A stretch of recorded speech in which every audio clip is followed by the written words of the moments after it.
Welcome to our YouTube channel Nisha education. आज के इस वीडियो में हम क्लास 10th का चैप्टर 3 जिसका नाम है दो चर वाले रैखिक समीकरण युग्म की एक्सरसाइज 3.1 के क्वेश्चन नंबर 2 और क्वेश्चन नंबर 3 इस वीडियो में सॉल्व करेंगे। तो देखते हैं क्वेश्चन नंबर 2 में हमसे क्या पूछा गया है। क्वेश्चन है, क्रिकेट टीम के एक कोच ने 3900 रुपए में 3 बल्ले तथा 6 गेंदें खरीदी। बाद में उसने एक और बल्ला तथा उसी प्रकार की 3 गेंदें 1300 रुपए में खरीदी। इस स्थिति को बीजगणितीय तथा ज्यामितीय रूपों में व्यक्त कीजिए। ठीक है, तो बहुत ही ज़्यादा आसान क्वेश्चन है। प्रीवियस वीडियो में मैंने क्वेश्चन नंबर 1 को सॉल्व करवा दिया है। ठीक है, तो ये क्वेश्चन भी क्वेश्चन नंबर 1 की ही तरह बहुत ज़्यादा आसान है। ठीक है, तो देखिए, हमें एक बल्ले और एक गेंद की कीमत यहाँ नहीं पता है। ठीक है, तो हम क्या काम करेंगे, एक बल्ले और एक गेंद की कीमत को मान लेंगे। ठीक है, चलिए स्टार्ट करते हैं। माना एक बल्ले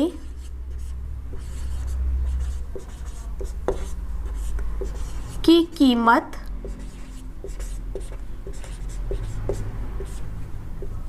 बराबर x रुपए मान लेते हैं। ठीक है, और एक गेंद की कीमत y रुपए मान लेते हैं। ठीक है, तो मैं यहां लिख देती हूं, तथा एक गेंद की कीमत बराबर मान लेते हैं y रुपए। ठीक है, अब देखिए यहाँ पर इस क्वेश्चन में हमें टोटल 2 शर्तें दे रखी हैं। ठीक है, तो हम यहाँ पर लिख देंगे प्रथम शर्तानुसार। ठीक है, प्रथम शर्तानुसार।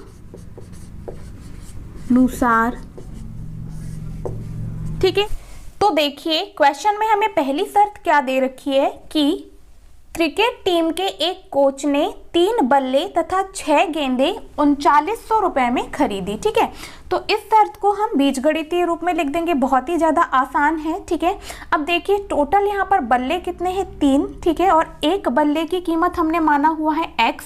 ठीक है ना, तो हम 3 में x का क्या कर देंगे, गुणा। तो यहाँ पर हो जाएगा ये 3x। ठीक है, धन टोटल गेंदें कितनी है, 6। ठीक है, और हमने एक गेंद की कीमत कितना माना हुआ है, y रुपए।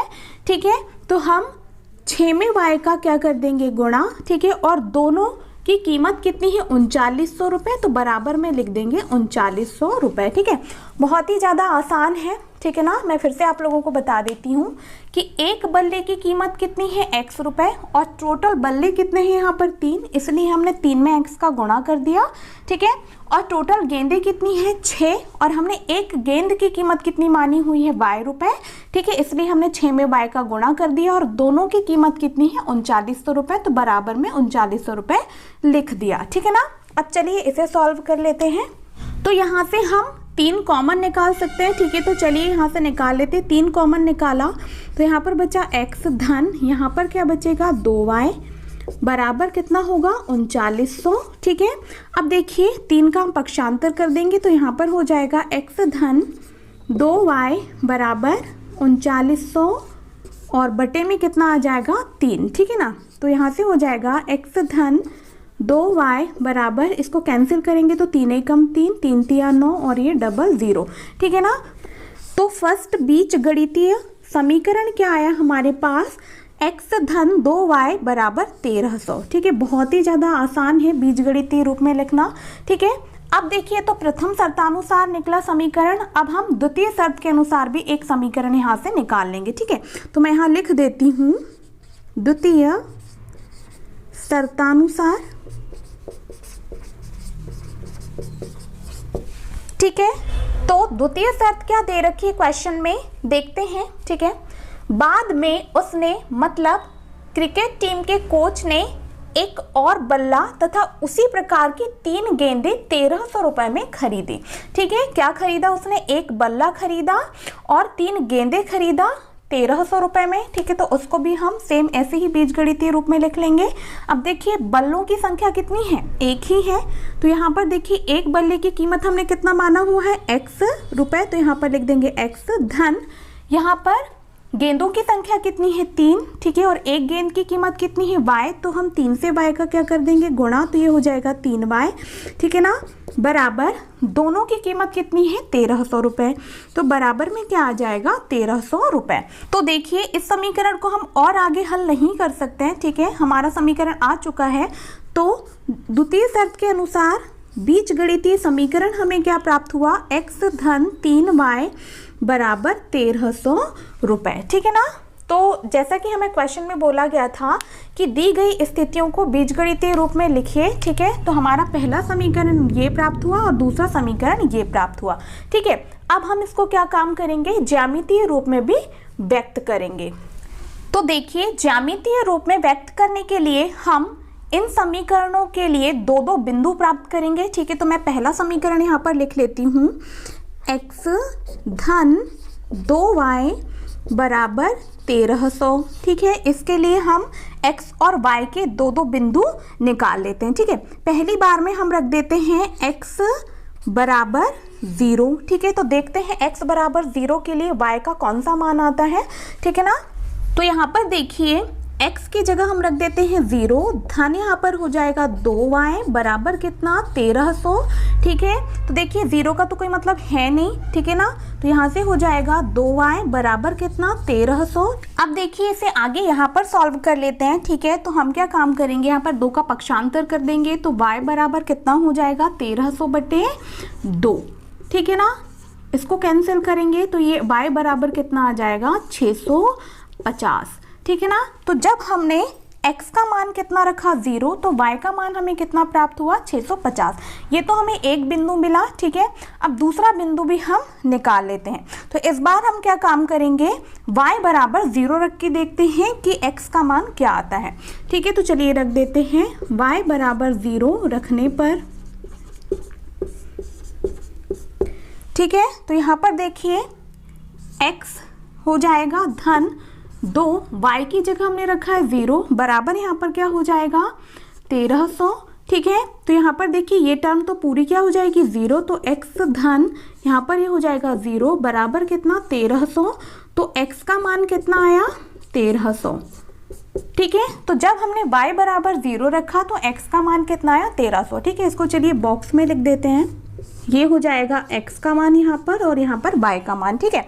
तो पहली बार में हमने x बराबर 0 रखा था, तो y का मान हमें प्राप्त हुआ था 650, ठीक है। और दूसरी बार में हमने y बराबर क्या रखा था 0, तो x का मान हमें कितना प्राप्त हुआ 1300, ठीक है। ये दो बिंदु तो हमने पहले समीकरण के लिए प्राप्त किए है ना, जिसका हम ग्राफ बनाएंगे।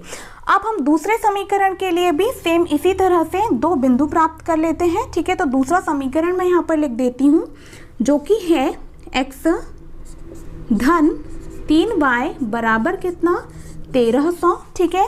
तो देखिए पहली बार में हम x का मान रख देते हैं 100, ठीक है। x का मान 100 रखते हैं तो देखते हैं कि हमें y का कितना मान प्राप्त होता है, ठीक है। तो चलिए मैं यहाँ पर रख देती हूँ, ये हो गया 100 धन 3y बराबर कितना 1300, ठीक है। तो यहाँ से हो जाएगा 3y बराबर 1300 माइनस यहाँ पर 100 का पक्षांतर हो जाएगा, ठीक है।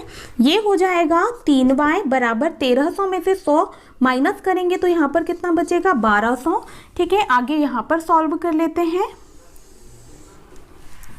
तो देखिए यहाँ पर हम y का मान निकालेंगे तो 3 का पक्षांतर कर देंगे तो y बराबर हो जाएगा 1200 बटे कितना 3, ठीक है। तो यहाँ से y का मान कितना आया 3 चौके 12 मतलब 400, ठीक है। तो देखिए जब मैंने x का मान 100 रखा तो y का कितना मान प्राप्त हुआ 400, ठीक है। एक और बिंदु हम प्राप्त कर लेते हैं। अब हम y बराबर क्या रख देते हैं 0, ठीक है। y बराबर 0 रखने पर देखते हैं कि x का कितना मान हमें प्राप्त होता है, ठीक है। तो चलिए रख देती हूँ मैं समीकरण में। तो समीकरण है हमारा x धन 3y बराबर 1300, ठीक है। तो यहाँ पर x तो x हो जाएगा धन 3 y की जगह हमने रख दिया 0 और ये हो गया 1300, ठीक है ना। तो यहाँ से हो जाएगा x बराबर, मैं डायरेक्ट ही कर दे रही हूँ क्योंकि पूरी टर्म क्या हो जाएगी 0, 3 का 0 से गुणा करेंगे तो 0 ही तो होगा ना, ठीक है। तो x का मान कितना आ गया हमारे पास 1300, ठीक है। तो इस प्रकार हमने दोनों समीकरण के लिए दो दो बिंदु प्राप्त किए, ठीक है। इसके लिए हम x और y का बॉक्स यहाँ पर बना देते हैं। ठीक है, तो देखिए हमने x बराबर कितना रखा था 100, तो y का मान हमें प्राप्त हुआ था कितना 400, ठीक है, और y का मान हमने रखा था 0, तो हमें x का कितना मान प्राप्त हुआ 1300। ठीक है, इस प्रकार दोनों समीकरणों के लिए हमने दो दो बिंदु निकाल लिया है। ठीक है, अब चलिए इन समीकरणों के बिंदुओं को हम ग्राफ में दर्शा देते हैं। ठीक है, तो मैंने यहाँ पर ग्राफ बना लिया है। आपको ये ग्राफ पेपर पर ही बनाना है, ठीक है ना। अब चूंकि मैं ग्राफ पेपर पर यहाँ नहीं बता सकती हूँ, इसलिए मैं बोर्ड पर ही बता रही हूँ। तो देखिए मैंने इस ग्राफ में x अक्ष पर धनात्मक मान ही लिखे हैं और y अक्ष पर धनात्मक मान ही लिखे हैं। ऋणात्मक मान हमने इसलिए नहीं लिखे क्योंकि यहाँ पर कहीं पर भी कोई भी बिंदु में ऋणात्मक मान नहीं आ रहे हैं। ठीक है, जब आपके पास ऐसी सिचुएशन हो तो आप ऋणात्मक मान नहीं भी लिखेंगे तो चल जाएगा। ठीक है ना, तो चलिए इन बिंदुओं को हम ग्राफ में दर्शा देते हैं। ठीक है, x अक्ष पर हमें चाहिए 0, ठीक है, तो ये हो गया 0, और y अक्ष पर हमें चाहिए 650। ठीक है, तो देखिए x अक्ष का 0 तो पूरा यहाँ पर आएगा, ठीक है, मतलब इस लाइन पर ही 0 वाली लाइन पर। ठीक है, और y अक्ष पर चाहिए हमें 650, तो ये बिंदु लगभग आएगा यहाँ पर। ठीक है, क्योंकि 650 600 और 700 के बीचों बीच में आएगा। ठीक है, तो हमें ये बिंदु कहाँ प्राप्त हुआ, यहाँ पर। ठीक है ना, तो चलिए इस बिंदु को हम यहाँ पर लिख देते हैं। ये बिंदु हो गया 0 और ये 650, ये है बिंदु। ठीक है ना, अब देखिए x अक्ष पर हमें चाहिए 1300, तो 1300 का है x अक्ष का यहाँ पर। ठीक है, और y अक्ष पर चाहिए हमें 0, तो 0 तो यही होगा। ठीक है, तो हमें दूसरा बिंदु कहाँ मिला, यहाँ पर। ठीक है, इसका नाम हम दे देते हैं 1300 और ये 0। ठीक है, ये तो हुए हमारे पहले समीकरण के बिंदु। ठीक है, अब दूसरे समीकरण के बिंदु को भी हम दर्शा देते हैं। ठीक है, और हम पहले समीकरण के जो दो बिंदु प्राप्त हुए ना, इनको फिर एक सीधी रेखा से मिला देंगे। ठीक है, तो देखिए दूसरे समीकरण के बिंदु क्या है, x अक्ष पर चाहिए हमें 100 जो कि है यहाँ पर। ठीक है, और y अक्ष पर चाहिए हमें 400, तो ये बिंदु हमें कहाँ प्राप्त होगा, यहाँ पर। ठीक है, x अक्ष का 100 यहाँ पर है, थोड़ा और इधर कर देते हैं, है ना, 400, तो x अक्ष का 100 यहाँ पर है और y अक्ष का 400 यहाँ पर है, तो हमें बिंदु कहाँ प्राप्त हुआ, यहाँ पर। ठीक है, मैं नाम लिख देती हूँ 100 और ये 400। ठीक है ना, अब देखिए x अक्ष पर हमें चाहिए 1300, तो 1300 तो ये है, और y अक्ष पर चाहिए हमें 0। ठीक है, तो दूसरा बिंदु भी हमें कहाँ प्राप्त हुआ, दूसरे समीकरण का दूसरा बिंदु हमें यहीं प्राप्त हुआ। ठीक है, अब चलिए इसे हम मिला देते हैं, मतलब इसको और इसको, जो कि पहले समीकरण की लाइन होगी। ठीक है, और दूसरे समीकरण की लाइन 400 और ये 1300 को। ठीक है, तो देखिए इस ग्राफ में ये जो लाइन है ये पहले समीकरण की लाइन है, तो हम पहला समीकरण यहाँ पर लिख देंगे जो कि है x धन 2y बराबर कितना 1300। ठीक है ना, और दूसरा समीकरण की जो लाइन है वो ये वाली है, तो हम यहाँ पर दूसरा समीकरण लिख देंगे जो कि है x धन 3y बराबर कितना 1300। ठीक है, तो इस ग्राफ को आपको ग्राफ पेपर पर ही बनाना है। ठीक है, बहुत ही ज़्यादा आसान है। यहाँ पर ये पहली लाइन पहले समीकरण की प्राप्त हुई है और जो दूसरी लाइन है वो दूसरे समीकरण की प्राप्त हुई है। ठीक है, बिंदु भी मैंने आप लोगों को बता दिया है। ठीक है, तो आई होप ये क्वेश्चन आप लोगों को बहुत अच्छे से समझ में आया होगा। ठीक है, अब चलिए हम नेक्स्ट क्वेश्चन मतलब क्वेश्चन नंबर 3 को भी सॉल्व कर लेते हैं। नेक्स्ट क्वेश्चन है क्वेश्चन नंबर 3। ठीक है, क्वेश्चन नंबर 3 भी क्वेश्चन नंबर 2 की ही तरह बहुत ही ज़्यादा आसान है। ठीक है, तो देखते हैं इसमें क्या दिया है हमें। 2 kg सेब और 1 kg अंगूर का मूल्य किसी दिन 160 रुपये था। एक महीने बाद 4 kg सेब और 2 kg अंगूर का मूल्य 300 रुपये हो जाता है। इस स्थिति को बीजगणितीय तथा ज्यामितीय रूपों में व्यक्त कीजिए। ठीक है, तो बहुत ही ज़्यादा आसान क्वेश्चन है। ठीक है, हमें इस क्वेश्चन में टोटल 2 शर्तें दे रखी हैं। ठीक है, दोनों शर्तों के लिए हम समीकरण बना लेंगे, मतलब दोनों शर्तों को हम बीजगणितीय रूप में लिख देंगे, उसके बाद उसका हम ज्यामितीय रूप में निरूपण कर देंगे। ठीक है, तो चलिए सॉल्व करते हैं। तो यहाँ पर हमें 1 kg सेब और 1 kg अंगूर का मूल्य नहीं पता है, तो हम क्या काम करेंगे कि इनको मान लेंगे सबसे पहले। ठीक है ना, तो चलिए मैं मान लेती हूँ, माना 1 kg सेब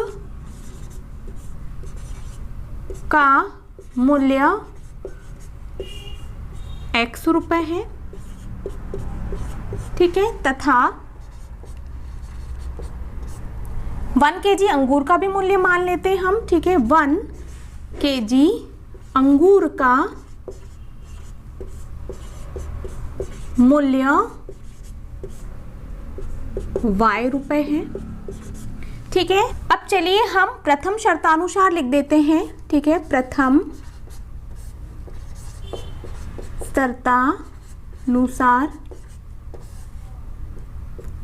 तो देखिए पहली शर्त में हमें क्या दिया हुआ है क्वेश्चन में कि 2 kg सेब और 1 kg अंगूर का मूल्य किसी दिन 160 रुपए था, ठीक है। तो यहाँ पर देखिए 1 kg सेब का मूल्य हमने x रुपए माना हुआ है, ठीक है। और सेब कितनी है, टोटल 2 kg है, तो हम x में क्या करेंगे, 2 का गुणा कर देंगे, तो यहाँ पर हो जाएगा 2x धन, अब अंगूर कितने हैं, 1 kg ही है, ठीक है। और 1 kg अंगूर का मूल्य हमने माना हुआ है y रुपए, तो यहाँ पर लिख देंगे y बराबर, दोनों का मूल्य मिलाकर कितना है 160 रुपए, तो यहाँ पर लिख दिया बराबर में 160 रुपए, ठीक है। बहुत ही ज़्यादा आसान है, ठीक है।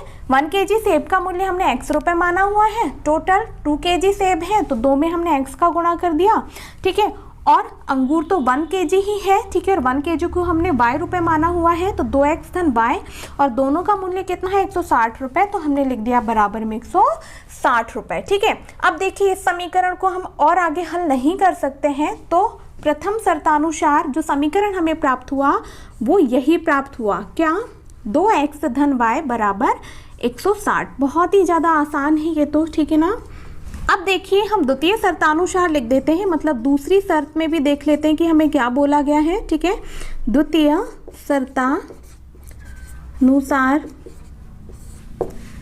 शर्त में हमें क्या बोला गया है कि 1 महीने बाद 4 kg सेब और 2 kg अंगूर का मूल्य 300 रुपए हो जाता है, ठीक है। तो यहाँ पर देखिए टोटल सेब कितनी है, 4 kg, ठीक है। तो हमने 1 kg का मूल्य x रुपए माना हुआ है, तो 4 से हम x का गुणा कर देंगे, तो यहाँ पर हो जाएगा 4x धन, अब यहाँ पर देखिए अंगूर कितने हैं 2 kg, ठीक है। और 1 kg अंगूर का मूल्य कितना है y रुपए, तो हम क्या काम करेंगे, 2 में y का गुणा कर देंगे, ठीक है, बराबर, और दोनों का मूल्य मिलाकर कितना है 300 रुपए, तो बराबर में हम लिख देंगे 300 रुपए। इसे हम आगे और सॉल्व कर सकते हैं, ठीक है। यहाँ से हम 2 कॉमन निकाल सकते हैं, तो निकाल लेते हैं भाई। यहाँ से 2 कॉमन निकाला, तो यहाँ पर बचा 2x धन, और यहाँ पर केवल क्या बचा y बराबर कितना 300, ठीक है। अब देखिए 2 का हम पक्षांतर कर देंगे, तो यहाँ पर 2x धन y बराबर यहाँ पर कितना हो जाएगा 300, और बटे में कितना 2, ठीक है। तो यहाँ से हो जाएगा 2x धन y बराबर 150, ठीक है। तो दूसरी शर्त के अनुसार जो हमें समीकरण प्राप्त हुआ है वो क्या हुआ है, 2x धन y बराबर 150, ठीक है। बहुत ही ज़्यादा आसान था, जो हमें शर्त दे रखी थी उसे बीज गणितीय रूप में व्यक्त करना, ठीक है। तो ये हमें पहला समीकरण प्राप्त हुआ है, ये दूसरा समीकरण प्राप्त हुआ है, ठीक है। अब हम क्या काम करते हैं, ठीक है, हमें ग्राफ बनाना होता है, तो हम पहले और दूसरे समीकरण के लिए 2-2 बिंदु निकाल लेते हैं, ठीक है, जैसा कि हम प्रीवियस क्वेश्चन में करते आ रहे हैं, ठीक है। तो चलिए मैं यहाँ पर पहले समीकरण के लिए 2 बिंदु निकाल लेती हूँ।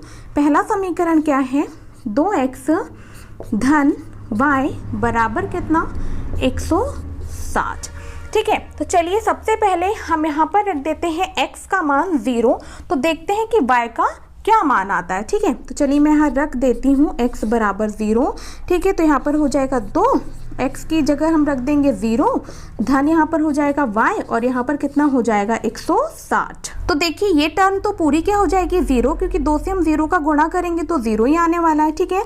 इसका मतलब बचा क्या हमारे पास, y बराबर 160, ठीक है। तो देखिए हमने x का मान जब 0 रखा तो y का मान हमें कितना प्राप्त हुआ 160, ठीक है। अब चलिए दूसरा मान भी हम निकाल लेते हैं। अब दूसरे मान में हम y बराबर क्या रख देते हैं 0, ठीक है। तो चलिए मैं रख देती हूँ y बराबर 0 रखने पर, तो यहाँ पर हो जाएगा ये 2x, ठीक है, धन y की जगह हम रख देंगे क्या 0 बराबर, यहाँ पर कितना हो जाएगा 160, ठीक है। तो ये 0 का तो कोई मतलब है नहीं यहाँ पर, ठीक है। तो यहाँ पर हो जाएगा 2x बराबर कितना 160, तो x बराबर कितना हो जाएगा, यही मैं कैंसिल कर देती हूँ, तो यहाँ पर कितना आएगा 80, ठीक है। तो जब हमने y बराबर 0 रखा तो x का मान कितना आया 80, ठीक है ना। चलिए इसे हम ऐसे बॉक्स बनाकर लिख लेते हैं, ये हो गया x, ये हो गया y।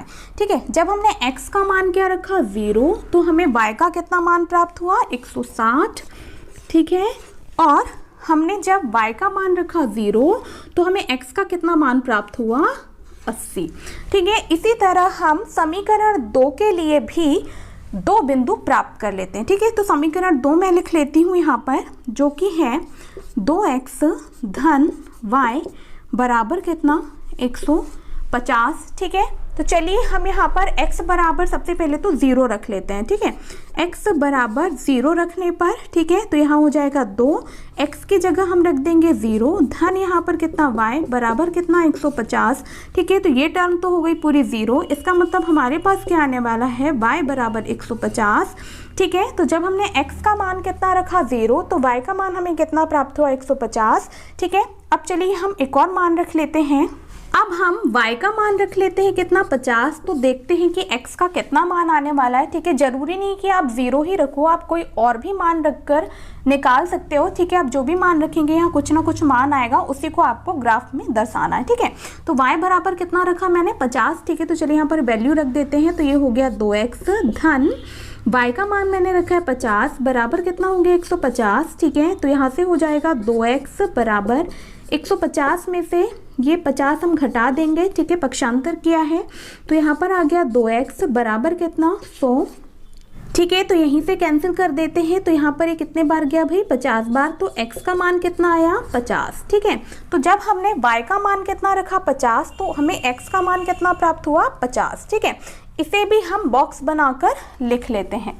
चलिए मैं यहाँ पर बना देती हूँ, द्वितीय समीकरण का बॉक्स है ये, फिर इसे हम ग्राफ में दर्शा देंगे। ठीक है, ये हो गया x, ये हो गया y। ठीक है, तो जब हमने पहली बार में x का मान रखा था 0, तो हमें y का मान कितना प्राप्त हुआ था 150।